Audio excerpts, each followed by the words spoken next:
Did I need to head out to a county park to test this travel set? Probably not, but I did it anyway. Today I'm testing out the Winsor & Newton Cotman Floral Pocket Travel Set. Hi folks, I'm Chris, and if you're new here, welcome to the Great Outdoors. I like to go to one of my local parks to sketch.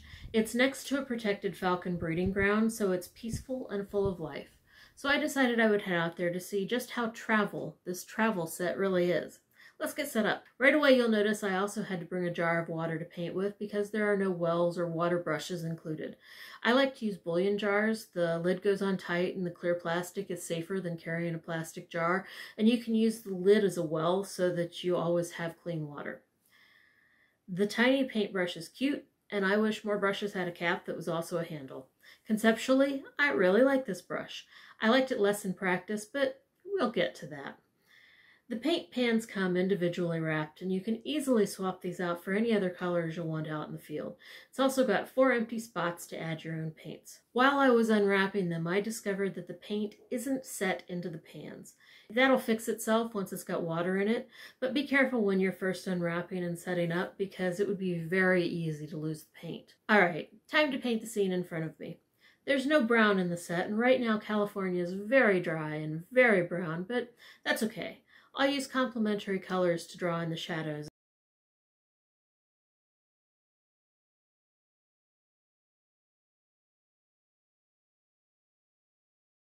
This isn't flowing very well. Now the render paper I picked is good for field use because it sucks up the water fast and you don't have to worry about it running as you move around, but this is more than that. This paint doesn't blend on the page very well.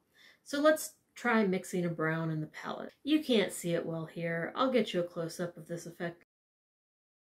This mixed paint separates. The pigments don't so much mix as neighbor each other. Layering isn't going very well either. I have no control with this brush.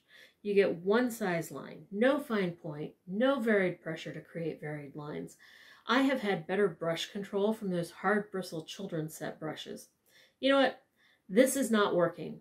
Instead of clumps of dead grass in a bush, I have random swipes that look more like abstracts than a landscape. Yeah, no. Let's just take this back to the studio. So, a first problem.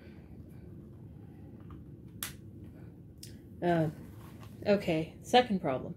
First problem is that after I used it, apparently everything stuck to the lid.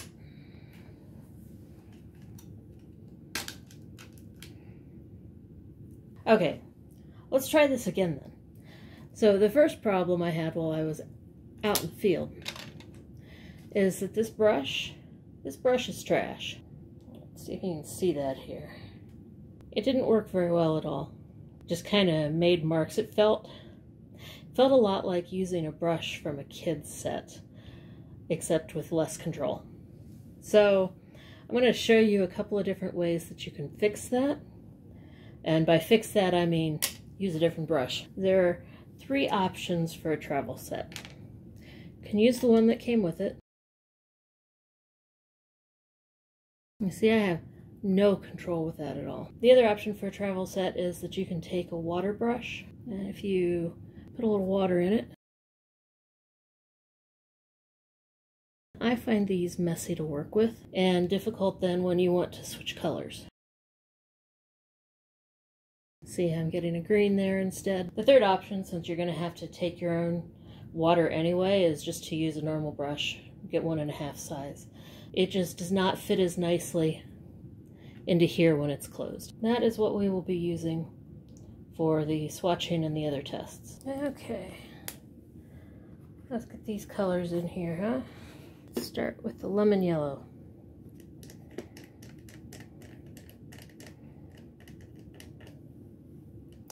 One of the things that I don't like about this set is that in making these loose enough to change them out, they also rattle.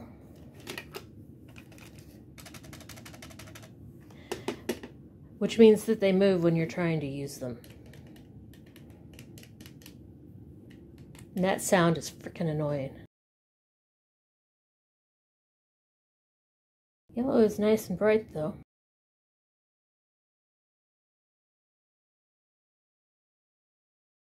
Okay, the cadmium yellow.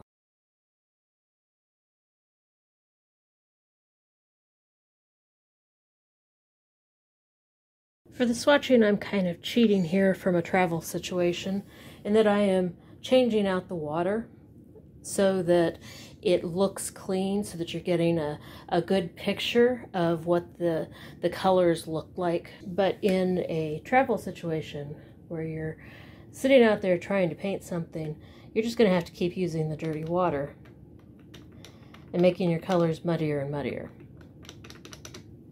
So that is another consideration with this.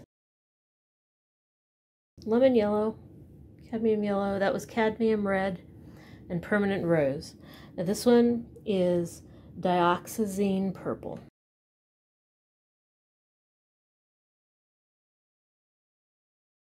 Okay, let me change out this water again. Okay, ultramarine. You see how little pigment there is in that brush stroke. That was almost purely paint in that stroke. And you can fix that by going back over it. I'm noticing that these are also not coming in as gradients nearly as well as you would expect. See here, it's very diluted, and this is pure paint. I am going to use clean water so that I can get the white and make it actually white. Now this is a China white, which is slightly cream colored. I don't know if it will show up on the camera at all. It's kind of the same color as the paper here. Okay, let's try mixing a couple of the colors down here. Now I like sap green, but sometimes I want something a little more blue. Let's try working these colors, a blue and a yellow, into each other. Let's use that nice lemon. That should be kind of vibrant because that is already more towards the cooler side on the yellows. Okay, let's see if we can blend these together here. Well, it doesn't blend very well on the paper. Let's try blending it directly in the palette and see if we get a better result. So you can see that this is still kind of a muddy color, even though I mixed it in the palette. Once these dry, we will give it a check to see if you can paint it very thickly over top of the other ones to do highlights with it. Okay, I let this dry a little. Let's try some layering here. Let's start with the white and see if I can even use the white over top of something dark here like the blue.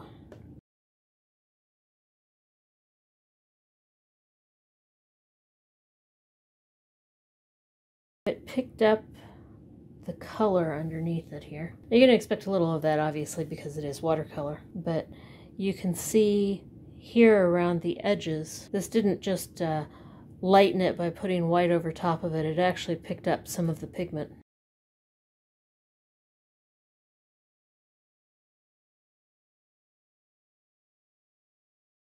Let's try it again up here on this dark red.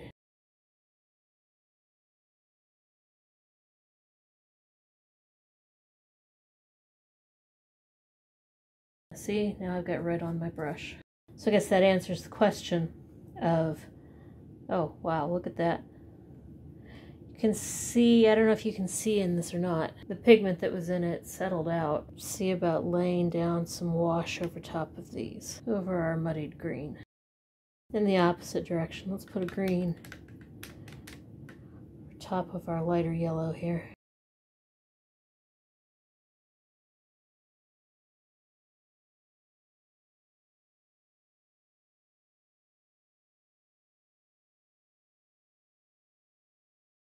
This really did kind of fuzz out the edge in a way that a higher quality watercolor isn't normally going to do once it's dry. This didn't really fuzz out much at all when I put the light over top of the dark.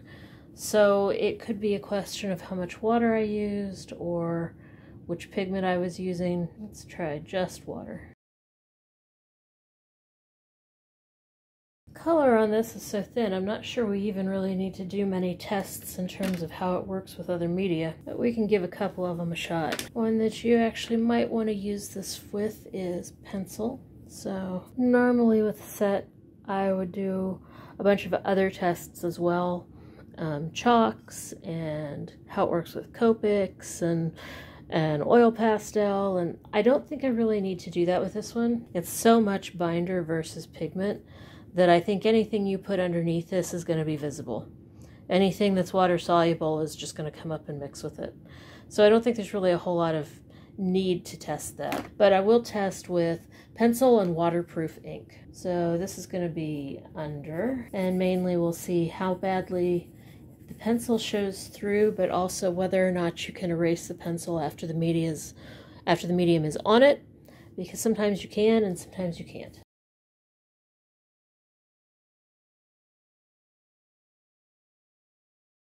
I'm going to do a light and a dark. I'll start with the, let's do cadmium yellow. I like that one better. That's still pretty light. Wow, that is picking up.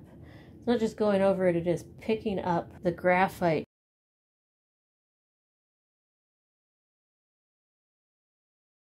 I'll draw some over here so that we can put the pencil on top of it.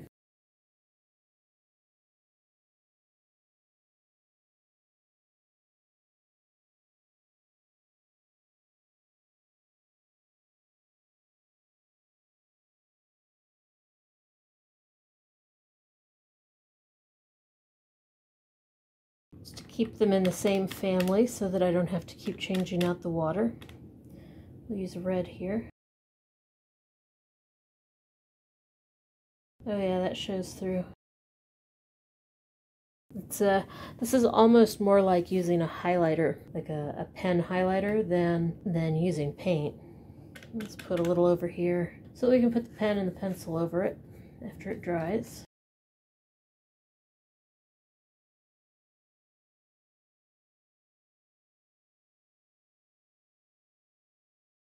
So I'm expecting that the ink is going to show through fully. I'm not trying to do washes here. I am loading up my brush and going over it. That is as thick as I could get the paint. Looks more like a wash. And we'll give that a minute or two to dry. Okay, that should be dry enough to test out.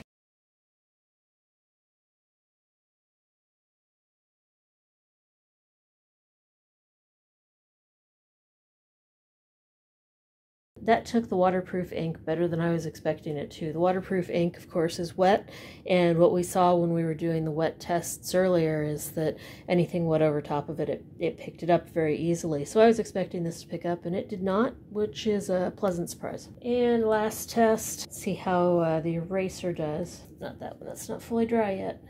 Over here. Okay, so once it's dry, it doesn't come back off the page, but it does grab hold of that graphite and make it difficult to erase. Assuming it's going to be the same thing down here. Oh, that is coming off a little. It's dry here. I'm trying to erase the pencil underneath it, and it is coming off a little. And I think that's all the tests I'm going to do on this. The other media I would normally test, I don't think it really needs to be done. This is so translucent and so impermanent that I think basically anything that's water soluble you put under it is going to come up, and anything that you try to put over it is going to pick it up, depending on how wet it is.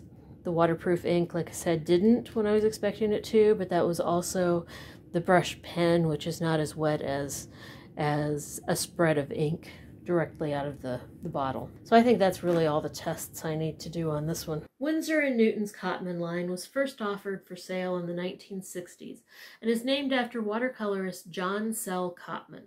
He showed a talent for art as a kid, but his parents wanted him to follow his father into business as a silk merchant, so that's how he was originally educated.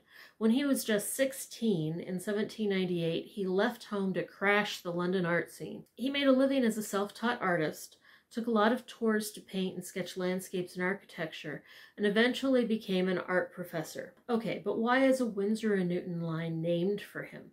Well, apparently he used Winsor & Newton paints and paper and likely knew the founders directly, and he probably sent his students to their shop too. So when they first launched a student grade set, they decided to honor one of their teaching customers. Now, what does that mean? Student grade. Well, students are notoriously broke, and most of the highest quality professional grade products are far out of reach. But art supply companies have a vested interest in seeing young artists succeed and grow into professional artists, into, paying customers. And that can't happen if they can't afford supplies to learn with. So these companies started looking for ways to cut costs and provide a workable medium that new artists could practice with. But cutting costs also means cutting quality. Less pigment, more binder, mixing cheaper pigments together to simulate more expensive ones, less focus on light fastness. And the companies needed a way to make sure that no one thought this lower quality was the quality of their main product, so they started using the word grade to distinguish which target the product was for. Student grade, professional grade. And I think I need to note here that when I say lower quality, that doesn't automatically mean that it's a worse product. It means that it has different parameters and different best uses, but student grade products can be very handy even in professional settings. I use student grade oil pastels to fill the underlayers of a piece, for instance. They're also great for trying a new medium that you don't have much experience in and don't know if you want to sink a lot of money into. But at the same time, student grade materials can be deceptive. They don't handle in the same ways as professional quality materials, so when you do finally make that leap from one to the other, you will still have to use some of that more expensive product learning the differences. You risk learning habits that won't translate to the professional grade. For example, these watercolors are a bit like painting with glue. I mean, that's what all watercolors technically are, but these feel more like nail polish than watercolors to me with the way that they go on the paper. The higher binder percentage lets you push these around, where a professional grade with the same amount of water is going to deposit the pigment onto the paper before you can squish it around. The higher level of binder also imparts more cloudiness to the paints, meaning that layering acts differently between the two grades. Now, when I was a kid learning from my grandfather, he stressed that when I could, I should go straight to professional products when learning because of these differences. But art is a practice, not a product. If all you can get your hands on is Crayola crayons and you practice with them nearly every day, your art will be better than if you bought $600 pastels that you only used once. The key is getting familiar with how the product handles, and that product can be anything. But back to the Winsor & Newton Cotman Floral Pocket Set. Final review. Because there's less pigment in the paint, it was less consistent than I would like. It handled a little bit more like nail polish than paint, and it took extra work to make it not streaky. The case, though, the case was really well put together. It stayed closed on its own, and it was sturdy enough that I think if I dropped it, it wouldn't break.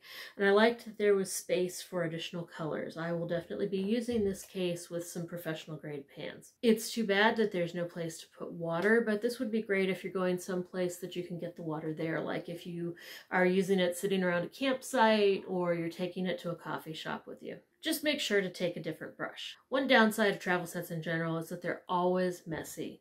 If you're someplace where you can leave this open to dry, then it'll be just like any other palette. But if you're out taking a walk, then it will be wet when you have to close it up. And when that happens, it will stick together. These pans stuck to the lid, and when I put it in my bag, the liquid that was still in the lid dribbled out the corner. Maybe take a baggie to put it in after use. So the MSRP for this set is almost $30, and at Blick it was $18. Now you can get a set of 12 Daler Rowney half pans in a travel palette for $11. So I think even the Blick price might be a little steep for this set. I think it might be worth buying one set so that you have the case, and then look for a cheaper option for replacement colors as you finish these off, or just replace them with professional grade pans. Now you can buy these pans individually, but I don't think there's a situation where I would pay $5 to $6 per pan for student grade watercolors. If you want to get replacements in the same brand and quality, I would maybe look for a set on clearance instead of buying them individually. The pigments in some of these paints are mixed, as I mentioned earlier, and that's fine for sketching. But if you take the cadmium red deep here as an example, you can see how the professional single pigment paint is just a little clearer, and it's just a little bit more consistent than the Cotman, which is made of a combination of Naphthol Scarlet Lake and Purell Red. And when you're laying down just one color, that difference is negligible. But if you try to mix them, then you risk running into unexpected muddying when you try to mix the colors. Likewise, these paints aren't particularly light fast, so I would avoid using them for anything where that's going to make a difference. So my final tally for this set is 4 sunflower seeds out of 10. Well, you know, I do like this case, so let's give them back a point and say 5. 5 out of 10. If you're interested in trying the Winsor Newton Cotman Floral Pocket Set for yourself, or you just want to pick up one of the cases, I did put a link in the description to the listing on Blick, which, as usual, had the best price at the time of recording. On the other hand, if you are interested in these colors, but you want to try them in a professional grade instead, take a look at this video here to my left, your right, I think, my left, where I review a Mayberry Blue floral set. I will be back soon with another video, and until then, happy creating!